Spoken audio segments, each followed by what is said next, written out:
এখন আপনারা সবাই সাক্ষী দেন, মানুষকে কবরে দেওয়ার পর বাস দেয় কি দেয় না? দেন না? এটা দুনিয়ার বাস না। এক মুসলমান আর এক মুসলমানকে পাইলে পেছে পাইলে বাস হোমা আছে না? এমন অবস্থা আছে না? কিন্তু দুনিয়ার বাস আর ইন্তেকালের পরের বাস একরকম বাস নয়। দুনিয়াতে একজন মুসলমান অন্য মুসলমানকে দিলে এটাকে বলে মুনাফিকি। কি বলে? মুনাফিক। কথা বলে না কেন? মানে এক মুসলমান অন্য মুসলমানের ক্ষতি করলে এটাকে বলে মুনাফিকি। কিন্তু নবী বলেন ইন্তেকাল করার পরে যখন বাসগুলা দেওয়া হয়, ওই কবরের মধ্যে চাটাইগুলা দেওয়া হয়, মাটিগুলা হাতের মধ্যে নেওয়ার পর দোয়া পড়ে, মিনহা খলাকনাকুম ওয়া ফিহা নুইদুকুম ওয়া মিনহা নুখরিজুকুম তারাতান উখরা। কথা বলেন ঠিক না বেঠিক?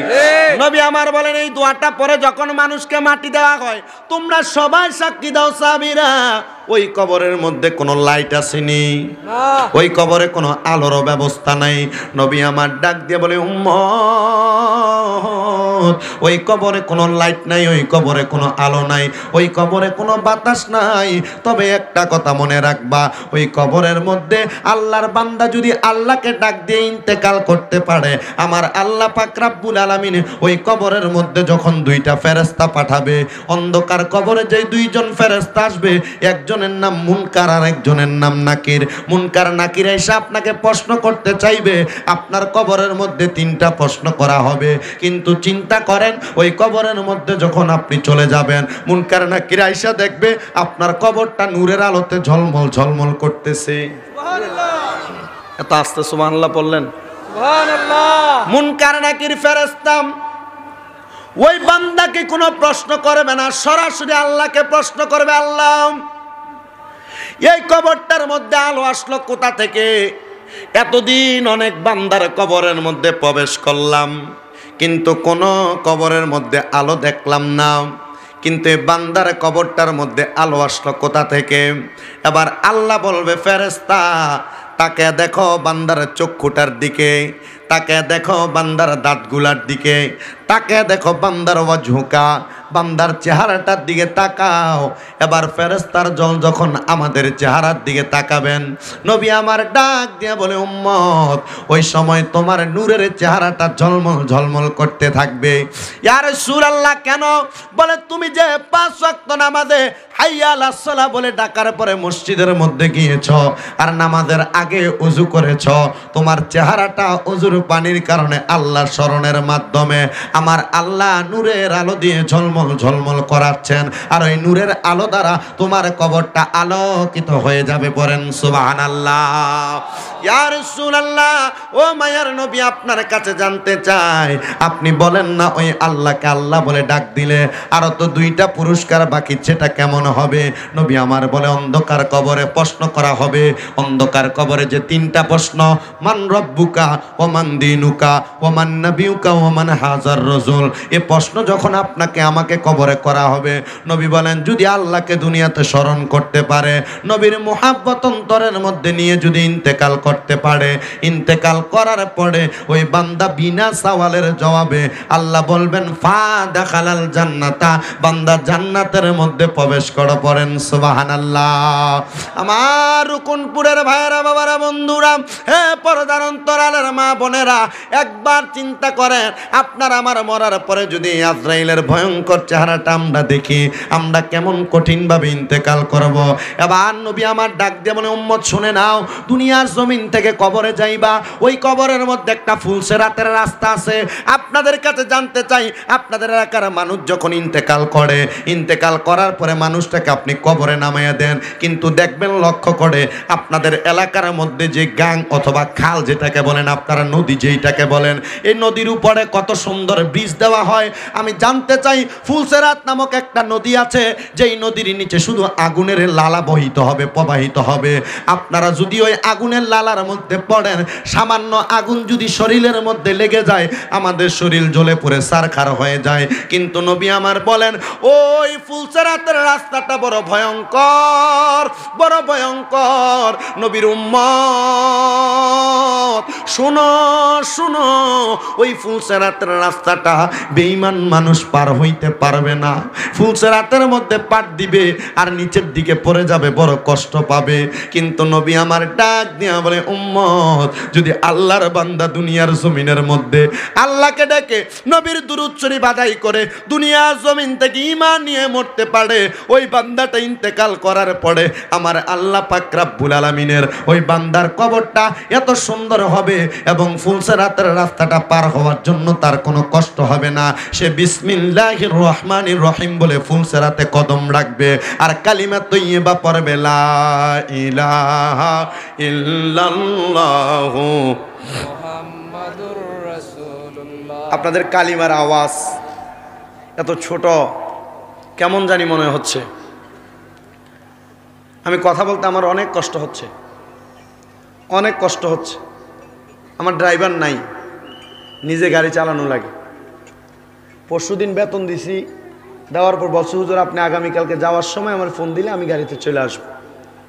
এটা বেতন নিয়ে যে গেছে, এরপরে দিনের 11টায় যখন কল দিছি কল ঢুকছে, তারপর থেকে এই পর্যন্ত তার আমি 67টা কল দিছি। না আছে না মরছে এটা আল্লাহ ছাড়া কেউ জানে না, মোবাইল আর কোনো কল ঢুকে না। আমি না দিছি 67টা। যে আমার ছেলেটা এত কি রে মনে হয় আজকে ঘুম থেকে উঠা, আমি ঘুম থেকে ওঠার আগে কল দিছি।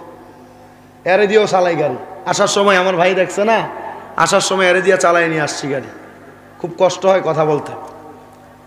আমি এখান থেকে শিবপাশা যাব, তো আমি যতটুকু কথা বলে একটু শোনার চেষ্টা করুন। আমাকে বলেছে সোহাদায়ে কারবালার ব্যাপারে আলোচনা করার জন্য। এই আলোচনাগুলা আপনারা অনেকে শুনেছেন আর শোনেন নাই, এটা যা হোক, তবে মাহফিল কমিটির সাবজেক্ট আলোচনা করার প্রয়োজন। তবে যে কথাগুলা বলছি, এই একটা হাদিসের আমল যদি আপনি করেন, আল্লাহর কসম এই একটা হাদিসের আমলের কারণে আপনি জান্নাতি হবেন। কারণ আল্লাহর হাবিব সাল্লাল্লাহু আলাইহি ওয়াসাল্লাম বলেছেন, আখলিস দীনাকা ইয়াকফিকাল আমালুল কলিল। তোমার ঈমানকে খাঁটি করো, অল্প আমলই নাজাতের জন্য যথেষ্ট হবে। সুবহানাল্লাহ। ঈমানটাকে তাজা করে একটা সেজদা দিয়েছেন, দ্বিতীয় সেজদা দিতে পারেন নাই, ইন্তেকাল করেছেন। আল্লাহর নবী বলতেছেন ইন্তেকাল করার পর তোমার ঠিকানা জান্নাত। নবী কেন? নবীজি বলেছেন একমাত্র ঈমান তাজা থাকার কারণে। এই জন্য ঈমানদার যখন ফুলসেরাতের রাস্তার মধ্যে পাড়া দিবে, সর্বপ্রথম পড়বে বিসমিল্লাহির রহমানির রহিম। সবাই পড়েন না বিসমিল্লাহির রহমানির রহিম। দ্বিতীয় কদম রাখার সময় ঈমানদার কালিমা তয়্যিবা পড়বে। সবাই পড়েন লা ইলাহা ইল্লাল্লাহু মুহাম্মাদুর রাসূলুল্লাহ সাল্লাল্লাহু আলাইহি ওয়াসাল্লাম। জবান খুলে উচ্চ কণ্ঠে জোরে পড়েন সুবহানাল্লাহ। আমার মুসলমান ভাই বাবারা, ঈমানদার যখন বিসমিল্লাহ বলে কদমটা রাখবে ফুলসেরাতের রাস্তার মধ্যে, নবী বলেন কালিমা তয়্যিবা পড়ে যখন ঈমানদার ওনার কদমটা যখন দ্বিতীয় কদম রাখবে, আমি নবী বললাম ঈমানদার দ্বিতীয় কদম রাখার পরে তোমরা লক্ষ্য করে দেখবা ঈমানদার বান্দাটা ওই কবরের মধ্যে ফুলসেরাতের রাস্তাটা কেমন ভাবে পার হয়ে গেছে। এবার ওই উম্মতে মুহাম্মদী যখন তার চক্ষুটা খুলবেন, তাকে দেখবেন ফুলসেরাতের পরে সে জান্নাতের মধ্যে হাজির হয়ে গেছে।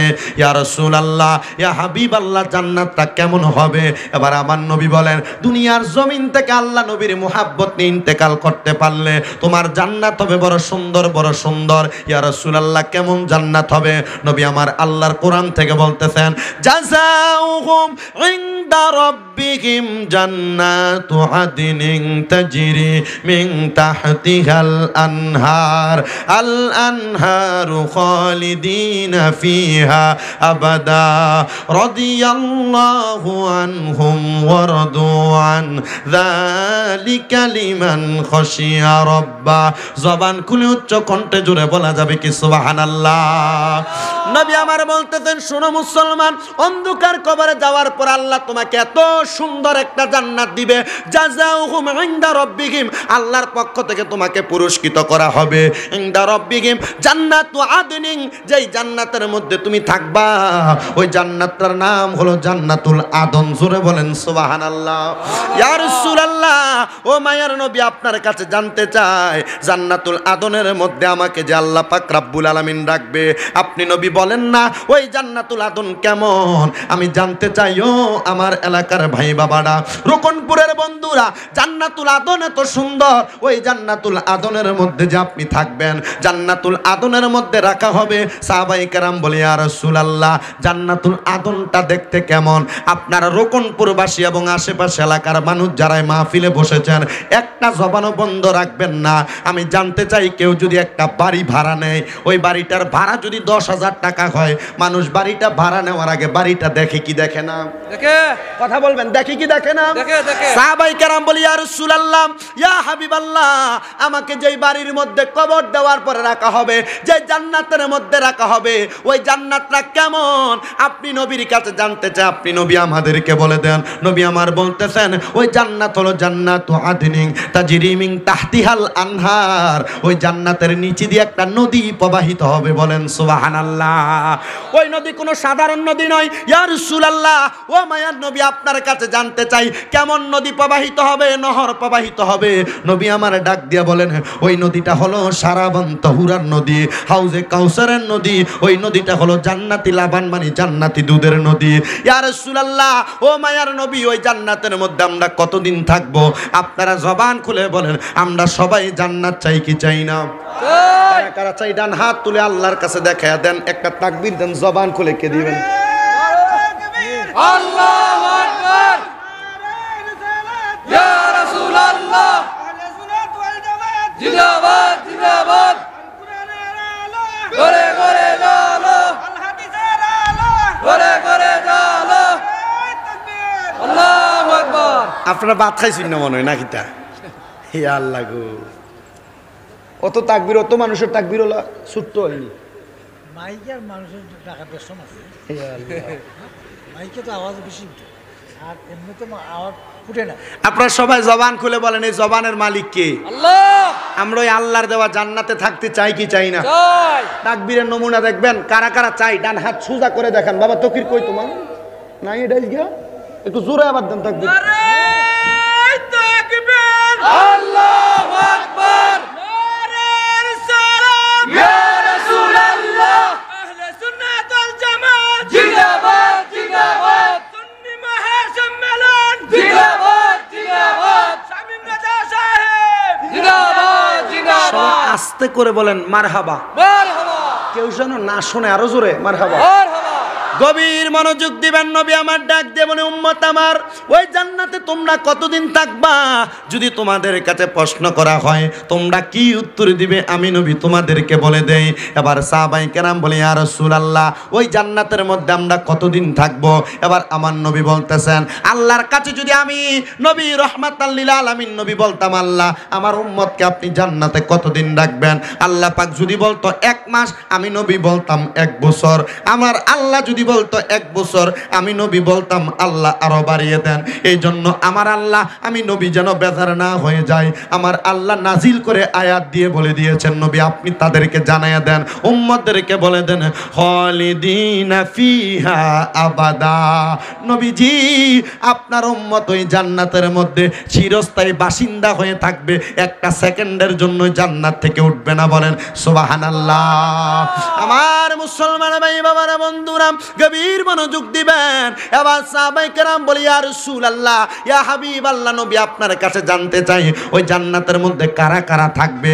এবার আসেন, ওই জান্নাতের মধ্যে আপনি থাকবেন কিনা, আমি থাকবো কিনা, এলাকার মানুষ থাকবে কিনা, সবার কাছে আমি শুধু জানান করে দিতে চাই। হে পর্দার অন্তরালের আম্মুজিরা, আপনারা ওই জান্নাতের মধ্যে থাকতে পারবেন কিনা, ওই মেসেজটা আমি আপনাদেরকে দিয়ে যাই। আল্লাহ কোরআনে বলেন, রাদিয়াল্লাহু আনহুম ওয়া রাদু আন। ওই জান্নাতের মধ্যে তারাই থাকবে যাদের প্রতি আমার আল্লাহ খুশি এবং আল্লাহর প্রতি যারা রাজি এবং খুশি।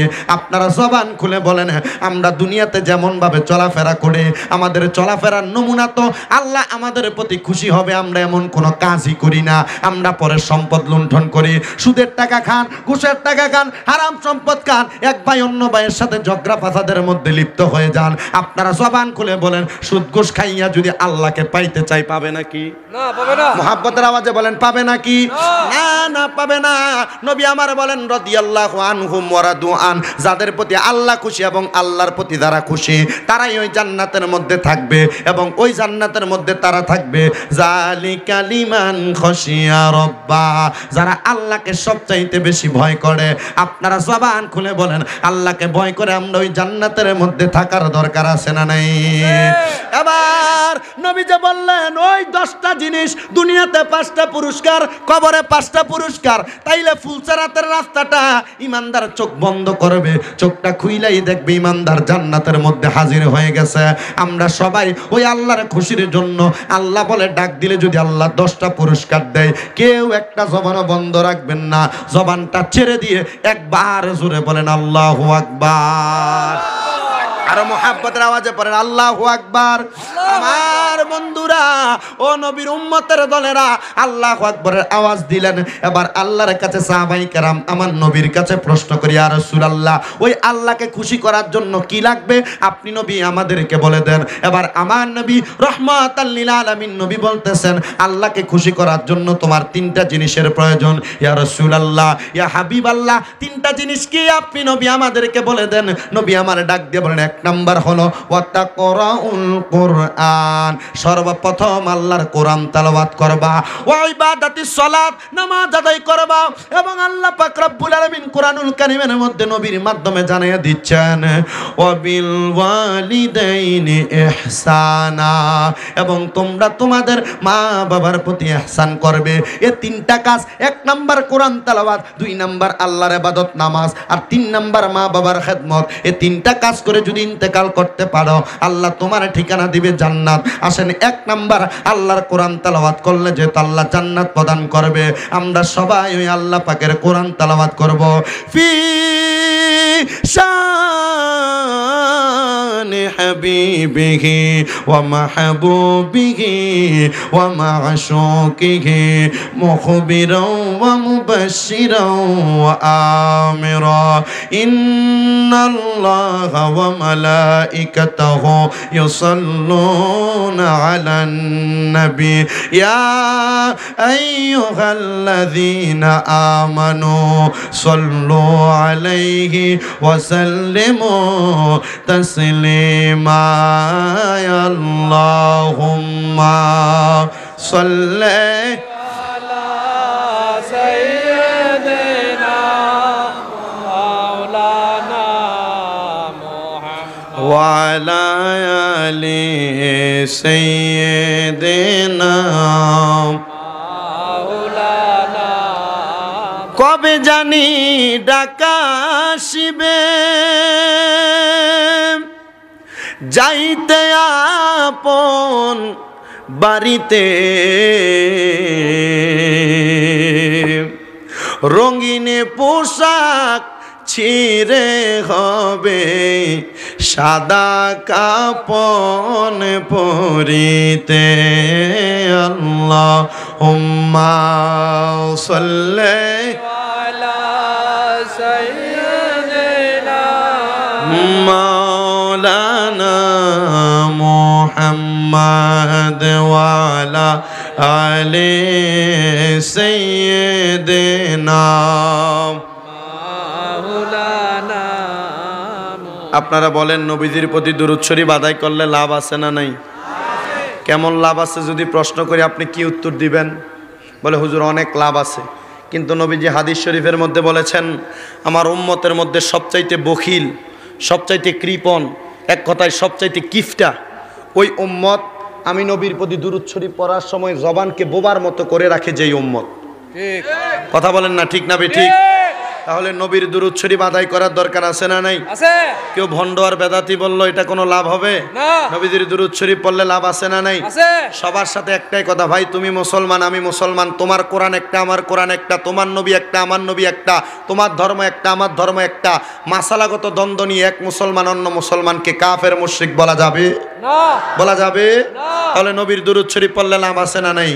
জবান খুলে দুরূদ শরীফ পড়েন আল্লাহুম্মা সাল্লি আলা সাইয়্যিদিনা মুহাম্মাদ, আল্লাহুম্মা সাল্লি আলা সাইয়্যিদিনা মুহাম্মদ নাবিয়ানা শাফিয়ানা নাবিয়ানা শাফিয়ানা মাওলানা নবীর দরুদ পর সকল উম্মত আছো যাহারা উম্মত আছো যাহারা নূর নবীজির প্রেম ছাড়া ভাই নাই তোমার আর সাহারা আল্লাহুম্মা সাল্লি আলা সাইয়্যিদিনা মুহাম্মদ নাবিয়ানা শাফিয়ানা মাওলানা নবী আমার নূরের নবী নবী আমার মাটির নারে নবী আমার নূরের নবী নবী আমার নারে কদ জাআকুম মিনাল্লাহি নূর কোরআনের ঘোষণা আল্লাহুম্মা জোরে পড়েন ইমান তাজা হবে মুহাম্মাদে নাবিয়ানা শাফিয়ানা নাবিয়ানা শাফিয়ানা মাওলানা হাজিরে নাজিরে আসেন নবী আল্লাহর কোরআনেতে পাবি হাজিরে নাজির আল্লাহর কোরআনেতে পাবি আন্নাবী আওলা বিল মুমিনিনা আল্লাহ করেন ঘোষণা হাজিরে নাজিরে না মানিলে ঈমানে তোমার থাকবে না আল্লাহুম্মা সাল্লি আলা সাইয়্যিদিনা মুহাম্মদ নাবিয়ানা শাফিয়ানা মাওলানা ওরে গায়েবের খবর দেনেওয়ালা তিনি মুদার কামলিওয়ালা গায়েবের খবর দেনেওয়ালা তিনি মুদের কামলিওয়ালা আল্লাহ সূরা জিনের শেষ দুই আয়াত সূরা জিনের শেষ দুই আয়াত আল্লাহ করেন ঘোষণা আল্লাহুম্মা সাল্লি আলা সাইয়্যিদিনা মুহাম্মদ নাবিয়ানা শাফিয়ানা নাবি শাফিয়ানা মাওলানা মুহাম্মদ লা ইলাহা ইল্লাল্লাহ লা ইলাহা হাসবি রব্বি জাল্লাল্লাহ পড়েন হাসবি রব্বি জাল্লাল্লাহ মা ফি কলবি গায়রুল্লাহ নূর মুহাম্মদ সাল্লাল্লাহু লা ইলাহা ইল্লাল্লাহ পড়েন লা ইলাহা ইল্লাল্লাহ লা ইলাহা আল্লাহ ছাড়া মাবুদ নাই আমার নবীজি ছাড়া উপায় নাই বলেন আল্লাহ সারা মাবুদ বোধ নাই আমার নবীজি ছাড়া উপায় নাই ওই নবীকে পাইতে হইলে বলেন ওই নবীকে পাইতে হইলে ইলে ওলি আল্লাহর দয়া চাইলা ইলাহা ও লা ইলাহা নামাজ রোজা চাই রহনা সবার মা বাবার খেদমতে চাই রহনা বলেন নামাজ না সবার মা বাবার খেদমত চাই রহনা আমার নবীর দুরুদ বইল না বলেন নবীর দরুদ বইল না আমার নবীও তোমায় বলবে না লা ইলাহা ইল্লাল্লাহ লা ইলাহা লা ইলাহা হায়রে অনেক দূরে মাদিনা আমরা কেমনে যাব জানি না রকনপুরের মানুষ আমরা সবাই মদিনা যাইতে চাই কি চাই না কারা কারা যাইতে চাই ডানে হাত তুলে আল্লাহকে দেখা দেন আর একটা জবান খুলে তাকবীর হবে না রে তাকবীর তাকবীর আল্লাহু আকবার নারে রিসালাত ইয়া রাসূলুল্লাহ আপনারা কি আসলে সবাই মদিনা যাইতে চান চাই যে আওয়াজ দিচ্ছেন এটা দিয়ে তো শাস্তাগঞ্জ পারনের আগে সাক্কা ফামসার হয়ে যাবে মদিনা যাইতে হলে আওয়াজ দিতে হবে ইমানি আওয়াজ জজবাওয়ালা আওয়াজ যেন ইমান তাজা হয় ঠিক না বে ঠিক মদিনা সবাই যাইতে চাই কি চাই না যারা যারা যাইতে চাই ডান হাত সোজা করে আল্লাহকে দেখ বাবা তকির তাকবীর তো আল্লাহু আকবার ইয়া রাসূলুল্লাহ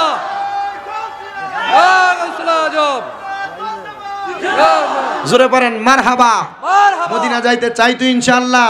তাহলে জবান খুলে পড়েন অনেক দূরে মদিনা আমরা কেমনে যাব জানি না, বলেন অনেক দূরে মদিনা আমরা কেমনে যাব জানি না।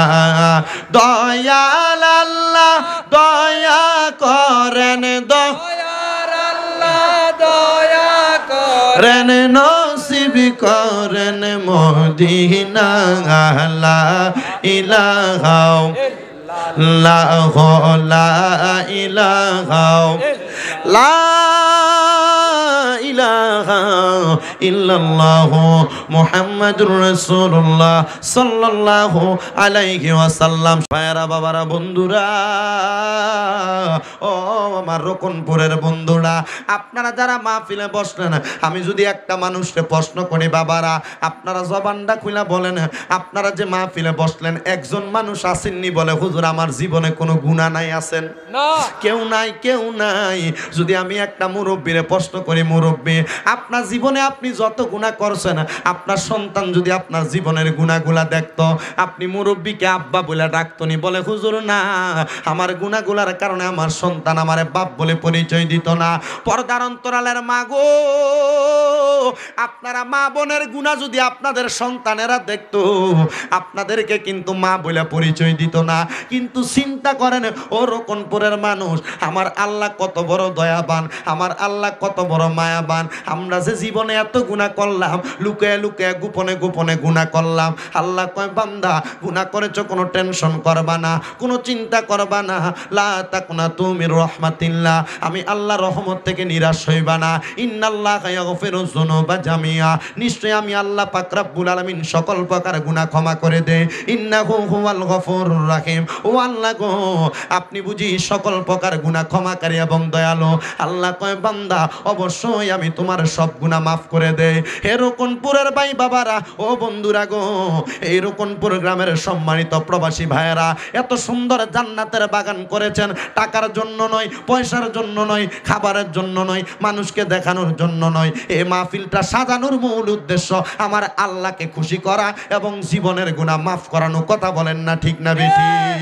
এই এলাকার যত কবরবাসী আছে, ওই কবরবাসীদের কবরের আযাব মাফ করানোর জন্য। ও বন্ধু আমার, আপনার জীবনের গুনাহের তো অভাব নাই, আমরা কিভাবে কবরবাসীর কবরের আযাব মাফ করাইব? নবী আমার ডাক দিয়ে বলে, উম্মত আমার, যদি দুনিয়ার জমিন থেকে অন্ধকার কবরে চলে যাও, ওই কবরবাসীর কবরের আযাবগুলা যদি মাফ করাইতে চাও, দুনিয়ার জমিনে আসসালাতু আলাইহিমা, বেশি করে কবরবাসীর জন্য দোয়া করো। ওয়াল ইস্তিগফারু লাহুমা, একটু বেশি করে তোমরা তোমাদের কবরবাসীর জন্য ক্ষমা প্রার্থনা করো।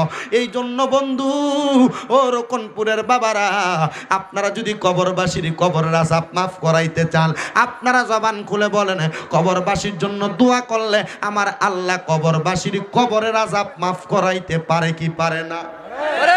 জবান খুলে বলেন, পারে কি পারে না? আজকে রকনপুর এলাকার সম্মানিত প্রবাসী বৃন্দ এই মাহফিল সাজাইছে, এই মাহফিলের কারণে এলাকার কত কবরবাসী আজকে খুশি। একটা কথা মনে রাখো মুসলমান, ওই কবরবাসী যে খুশি হইছে, এখন যেই মানুষগুলা এই মাহফিল সাজাইতেছে এই মানুষগুলোও খুশি। কিন্তু তারা মারা গেলে, আপনারা যারা বর্তমান প্রজন্ম ইন্তেকাল করার পরে আপনারা কিন্তু প্রবাসীদের জন্য দোয়া করবেন। কথা বলেন না ঠিক না বেঠিক? আল্লাহ যেন আজকের মাহফিলের উসিলায় আমাদের সবার জীবনের গুনাহ মাফ করে পড়েন আমিন।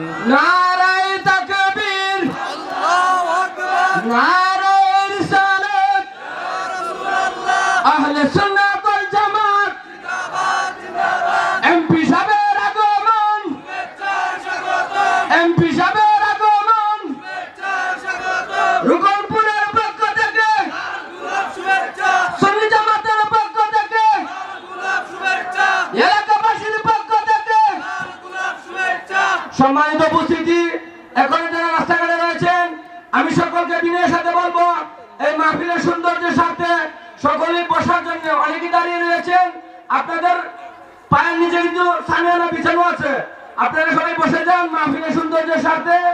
আমাদের এমপি মহোদয়কে ওনার আসন গ্রহণ করার জন্য মাহফিল কমিটির পক্ষ থেকে সবিনয়ভাবে অনুরোধ করা হইল। সবাই পড়েন মারহাবা। আমরা দেখতে পাচ্ছি আমাদের এই হবিগঞ্জের নবীগঞ্জ বাহুবুলের সম্মানিত এমপি মহোদয় জনাব শাহ নওয়াজ মিলাদ গাজী সাহেব এসে উপস্থিত হয়েছেন। আল্লাহ যেন ওনার হায়াতে বরকত দান করে পড়েন আমিন। এই কোরআনের মাহফিলগুলাকে যদি সম্মানিত এমপি, চেয়ারম্যান এবং এলাকার নেতৃত্ব, স্থানীয় সবাই যদি সাপোর্ট করে কোরআনের মাহফিলগুলো না করতে দেয়, দিবেটাকে? ঠিক না বেঠিক? তাহলে আল্লাহ পাক রব্বুল আলামিন ওনাদেরকে দিয়ে রাষ্ট্রের খেদমত করায়, কোরআনের খেদমত করায়। কথা বলে না কেন? রাষ্ট্রের খেদমত করায় না, কোরআনের খেদমত করায় না। তো আল্লাহর হাবিব সাল্লাল্লাহু আলাইহি সাল্লাম তো বলেছে কিয়ামতের আলামত রয়েছে কিছু, তোমরা কি জানো? বলে হুজুর কিয়ামতের আলামতটা কি? যদি তোমরা গুনার সাগরের মধ্যে সাঁতার কাটতে থাকো, যদি পাহাড় পরিমাণ গুনাহ হয়ে যায়, আমার আল্লাহ পাক তোমাদের জীবনের গুনাহগুলা মাফ করে দিবে। ওয়াসিকালাতিল কুলুবি যিকরিল্লাহ, আল্লাহ পাকের জিকিরের মাধ্যমে।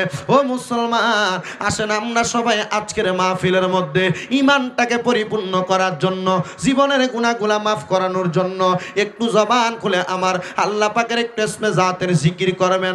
আপনারা জবান খুলে বলেন, ওই আল্লাহর জিকির করলে আল্লাহ পাক রব্বুল আলামিন আমাদেরকে জীবনের গুনাহগুলা মাফ করে দিতে পারে কি পারে না? আরো মুহাব্বতের আওয়াজে বলেন, পারে কি পারে না?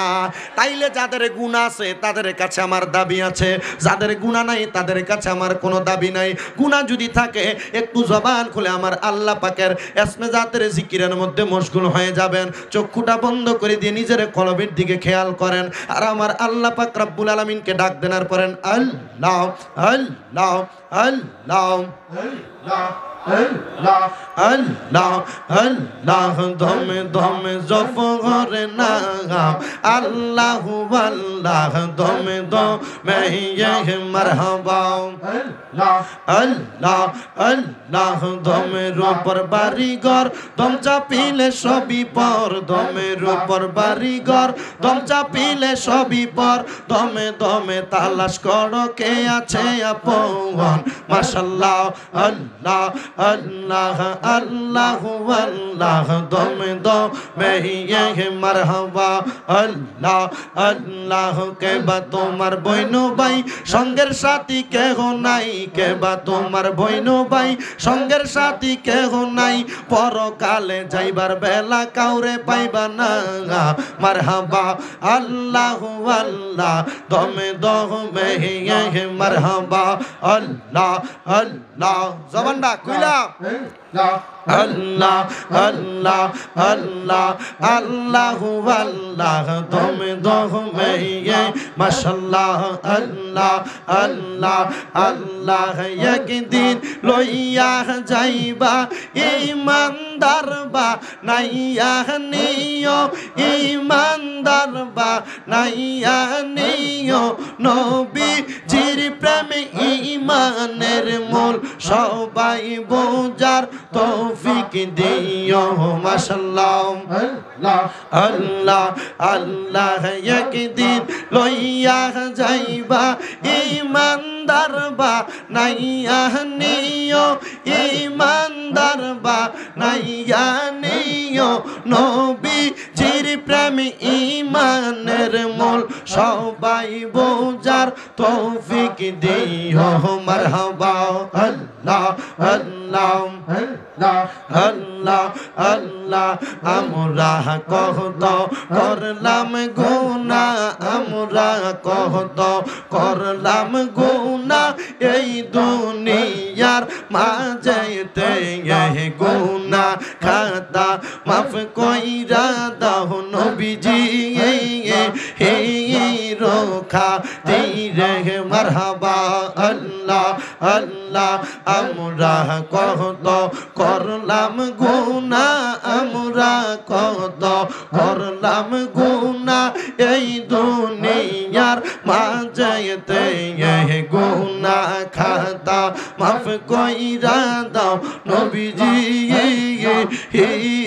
রক্ষা তীরে মারহাবা আল্লাহ আল্লাহ। গোপনে গোপনে গুনাহ মাফ কইরা দাও পাক রব্বানা গো, মারহাবা গোপনে গোপনে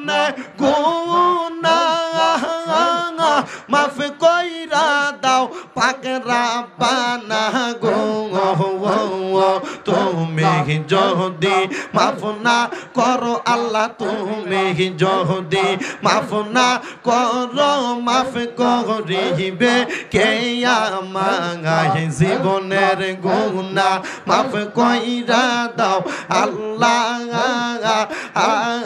তাআলা সাহি মারহাবা আল্লাহ আল্লাহ আদম দিয়ে কুদরতুল্লাহ আদম দিয়ে কুদরতুল্লাহ এই ভাবেতে প্রকাশ হয় কোরআন হাদিস খুলে দেখো আদম তো সামান্য নয় মারহাবা আল্লাহ আল্লাহ কোরআন হাদিস খুলে দেখো আদম তো সামান্য নয় মারহাবা আল্লাহ আল্লাহ চাইয়া দেখো কোরআনেতে আলিফ লাম মিম সিফাতে মারহাবা আল্লাহ আল্লাহ আদম হইল নবীজির নূর আদম হইল নবীজির নূর সেই কথা কর আহনে রয় কোরআন হাদিস খুলে দেখো আদম তো সামান্য নয় মারহাবা আল্লাহ আল্লাহ আল্লাহ লা ইলাহা ইল্লাল্লাহু মুহাম্মাদুর রাসূলুল্লাহ সাল্লাল্লাহু আলাইহি ওয়াসাল্লাম আল্লাহুম্মা আমিন আল্লাহুম্মা আমিন আলহামদুলিল্লাহি রাব্বিল আলামিন আসসালাতু ওয়াসসালামু আলা রাসূলিহিল কারীম রব্বানা আতিনা ফিদ দুনিয়া হাসানাতাও ওয়া ফিল আখিরাতি হাসানাতাও ওয়া কিনা আযাবান নার ওয়া কিনা আযাবাল সাকরাতুল মাউত ওয়া কিনা আযাবাল কবর ওয়া কিনা আযাবাল হাসর ওয়া কিনা আযাবাল ফুসিরাত ওয়া কিনা আযাবাল ইয়াউমাল কিয়ামাহ মাবুদ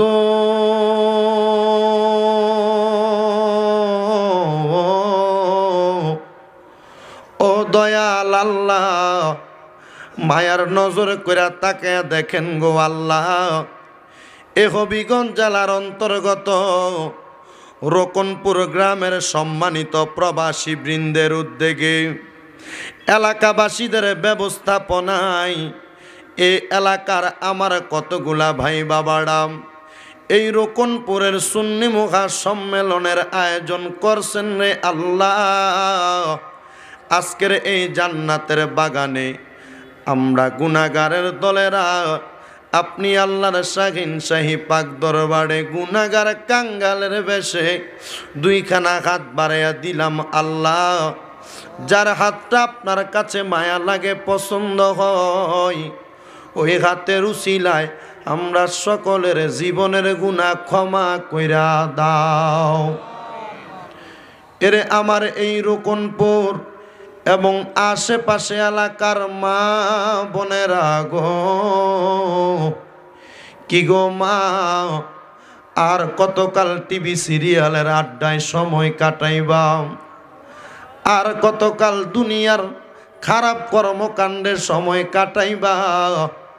মুনাজাত হইতেছে গো মা, আমার আল্লাহর দরবারে আমিন আমিন কইরা দুইখানা হাত বাড়াইয়া দেও গো মা। আমাদের বিশ্বাস আছে গো মা, আমার আল্লাহ একটা হাতও খালি ফিরাইয়া দিবে না। মারা গো, তোমরা তো এই এলাকার নায়ুরি না গো মা। একদিন আসছিল লাল রঙের বেনারসি শাড়ি পরিয়া, আরেকদিন চলে যাইবা সাদা মার্কিন কাপড় পরিয়া গো মা। এই দুনিয়ার রং তামাশা একদিন বন্ধ হইয়া যাইব। যদি পারো আল্লাহর দরবারে এই মুহূর্তে অজুটা বানাইয়া তোমার ঘরের একটা কন্যার যায় নামাজের মুসল্লাটা বিছাইয়া আমিন আমিন করে দুইটা হাত আমার আল্লাহর দরবারে বাড়াইয়া দেও মা। আমাদের বিশ্বাস আছে গো আমার আল্লাহ একটা হাতও খালি ফিরাইয়া দিবে না। এরে আমার এই এলাকা এবং আশেপাশে এলাকার ভাই বাবারায়, কিরে ভাই আর কতকাল দুনিয়ার আড্ডাবাজি রং তামাশায় সময় কাটাইবা? মুনাজাত হইতেছে রে ভাই, এই রকনপুরের সুন্নি মুখা সম্মেলনের মুনাজাত। জানি না রে আল্লাহ আমার কোন ভাই বাবার জন্য জানি গো এই মুনাজাতটা জীবনের শেষ মুনাজাত কইরা হাত বাড়াইছে। জানি না রে আল্লাহ কোন ভাই বাবার জন্য জানি গো আজকের মাহফিলটা জীবনের শেষ মাহফিল কইরা হাত বাড়াইছে। জানি না রে আল্লাহ কোন ভাই বাবা মা বোনের জন্য জানি গো এই এলাকার বাসমুরার বাসগুলা পাইকা লাল লাল হইয়া গেছে। কোন ভাই বাবা মা বোনের জন্য জানি গো এলাকার গোরস্থানের মাটিটা পর্যন্ত কাফাকাফি করতেছে। আল্লাহ যেদিন আজরাইল থাবা দিয়া আমরারে ধরব ওই সময় অনেক মানুষের ঘাড়ের রগগুলা ঠাস ঠাস কইরা ছিঁড়া যাবে। আল্লাহ অনেক মানুষ আজরাইলের ভয়ঙ্কর চেহারা দেখা ভয়ে প্রস্রাব পায়খানা পর্যন্ত কইরা দেয়। মা বোনেরা গো ও ভাই বাবারা সোশ্যাল মিডিয়ার মাধ্যমে দেখনেওয়ালা শ্রোতাবিন্দুরা আল্লাহর দরবারে যদি হাতটা বাড়াইয়া আমার আল্লাহর কাছে আমিন আমিন কইয়া কানতে পারো, আমরা জীবনে যত গুনাহ করছি আমরার জীবনের গুনার দিকে তাকাইলে জাহান্নামের আগুন ছাড়া কিছুই দেখা যায় না। আল্লাহ আমরার জীবনের গুনাহ মাফ কইরা দাও।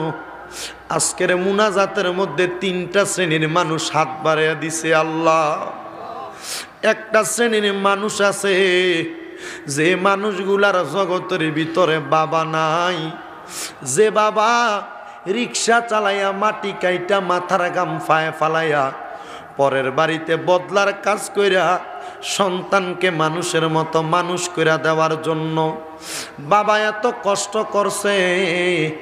এমন আব্বা যার কবরে এমন বাবার কবরটারে তুমি জান্নাতের বাগান বানাইয়া দাও। মাবুদ রাব্বুল আলামিন এমনও কত সন্তানেরা হাত বাড়াইছে যে সন্তানদের জগতের ভিতরে মা নাই। হায়রে মা, যেই মারে মা বইলা ডাক দিলে কলিজার আগুন পর্যন্ত ঠান্ডা হইয়া যায়, যে মায়ের দিকে নেক নজরে তাকাইলে কবুল হজের সওয়াব হইয়া যায়, যে মা 10 মাস 10 দিন গর্ভে ধারণ কইরা সন্তানের প্রসব বেদনা সহ্য করতে পারে নাই, মা জননী নিজে না খাইয়া সন্তানরে খাওয়াইয়া মানুষের মতো মানুষ করছে। জানি না রে আল্লাহ আমার কোন ভাই বাবা মা বোনেরা জানি গো এমন মা জননী রে কবর দেশে শোয়া দিয়া আল্লাহ তোমার কাছে হাত বাড়াইছে।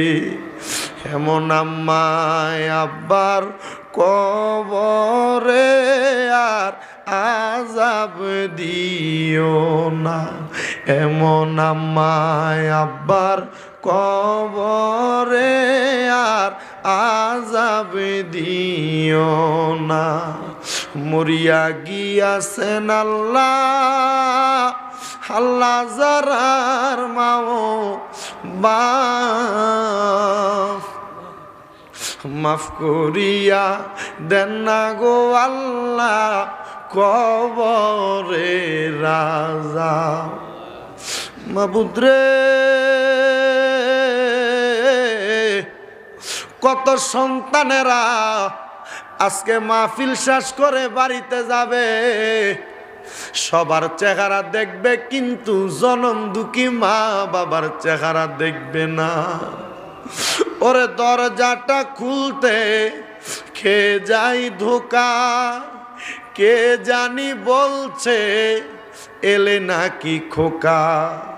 বুকের ভিতরটা লড়ে চড়ে উঠে, সবাই আছে শুধু বাবা নেই, শুধু মানে আল্লাহ মায়ার নজর করে দেখো গো, কোন সন্তানগুলা জানি তাদের মা বাবারা এতিম।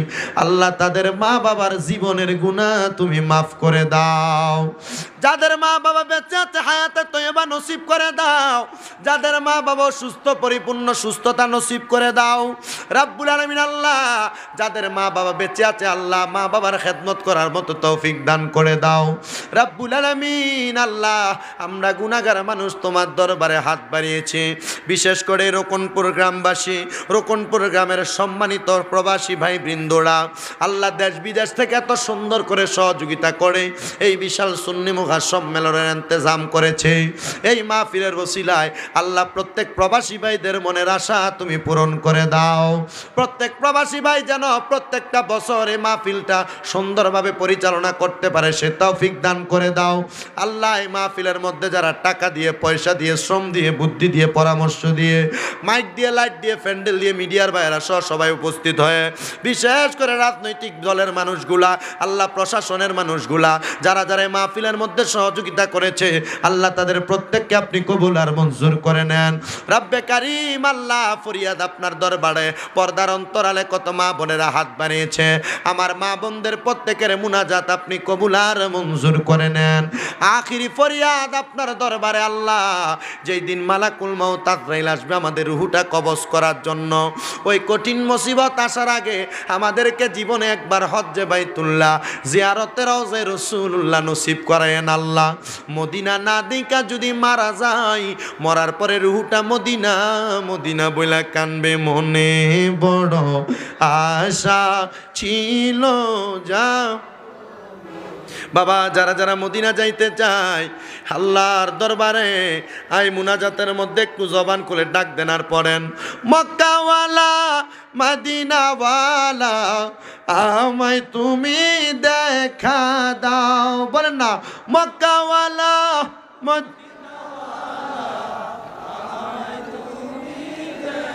বলেন না মক্কাওয়ালা মদিনা আমায় তুমি, মনে বড় আশা ছিল। আল্লাহ মরণের আগে একবার নবীজির নূরানি চেহারা মোবারক দেখাইয়া আমাদের সকলের দিলে জবানে পড়াইয়া দিয়েন মধুর কালেমা লা ইলাহা ইল্লাল্লাহু মুহাম্মাদুর রাসূলুল্লাহ সাল্লাল্লাহু আলাইহি ওয়াসাল্লাম। জবান খুলে উচ্চ কণ্ঠে জোরে পড়েন আলহামদুলিল্লাহ।